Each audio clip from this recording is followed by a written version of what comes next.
broken down. We've got a ways to go in that regard, but we're somewhat familiar with them.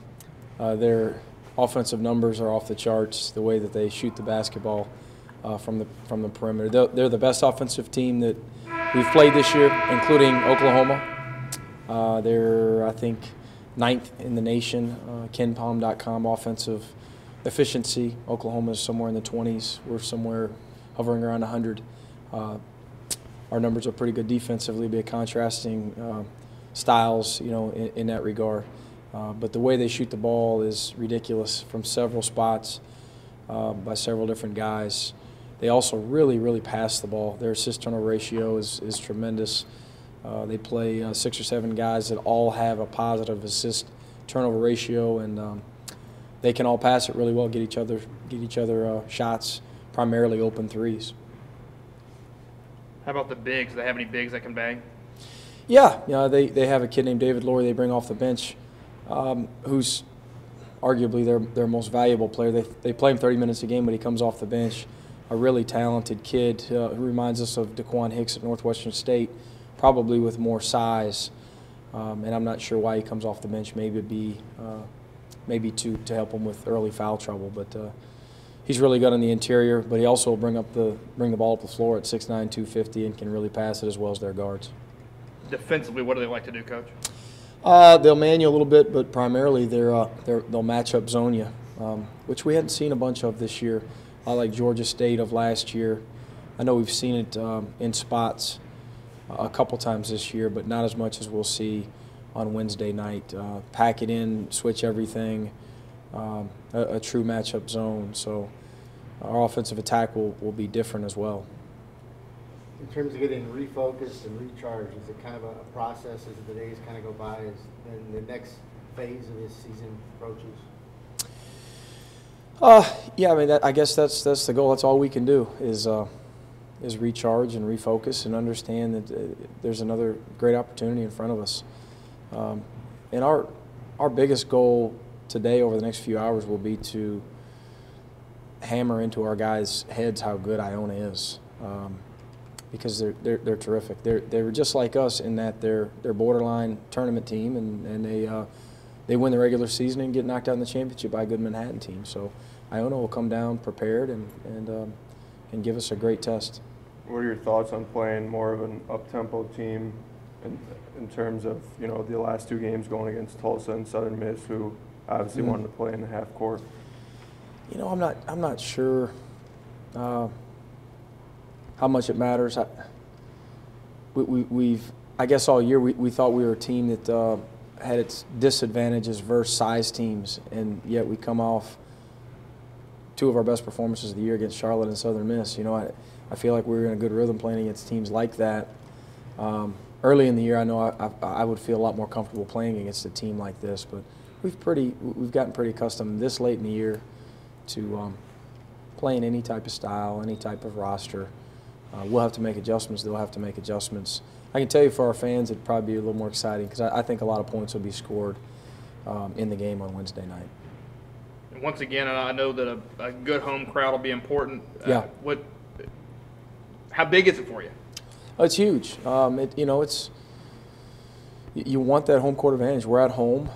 We have the opportunity to have our crowd be a factor, and you'd hope that it would be. I expect it to be. I think people started buying tickets last night. The excitement started, and I think our people here on campus and in Ruston appreciate the opportunity that Louisiana Tech has to host an NIT game. It's a pretty big deal. And again, we're playing against a team that's not as familiar a name in the Southeast, but in the basketball world, Iona is a very, very good mid-major basketball program. It's what we strive to be, like St. Mary's. They're in the NIT or NCAA tournament almost every year. Some teams that go from being on the bubble in NCAA to kind of fall into the NIT have a hard time maybe getting focused or Right. kind of playing up. What is different about this team that you won't really have to worry about that?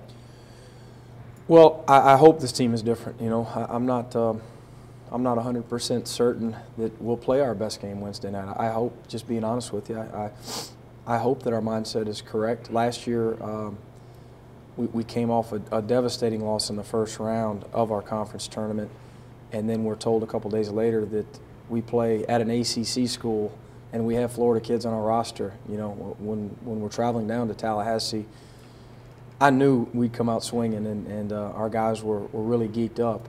I hope in a couple hours when we practice we see that same type mentality. It's still too early to tell, but we better, because again, it's a good opportunity against a very good team. Our mentality better be right, or we won't be able to protect our home court. Coach, you've got 3 seniors out there right now that when we first got here that were shooting the basketball before anybody else in the gym before practice. How key is it for them to get the rest of the guys up? Our seniors for an NIT run are extremely important. You know, it should be more important to our seniors than anyone else on the roster. That said, you know, a couple guys jump in mind, you know, in probably Speedy being the first guy that whenever the ball's tipped against whoever, usually have an edge and play the right way. But we've got to be led by our seniors, especially this postseason. How is the attitude among the team right now? It was great last night. We just hadn't practiced yet, you know, so I'm hesitant to talk about our mentality. In the locker room last night during discussion and film, it was as good as it's been. You know, guys were obviously down after we watched some of the mistakes that we made against Tulsa, some of the things we could have done better, and obviously Tulsa had a ton to do with that.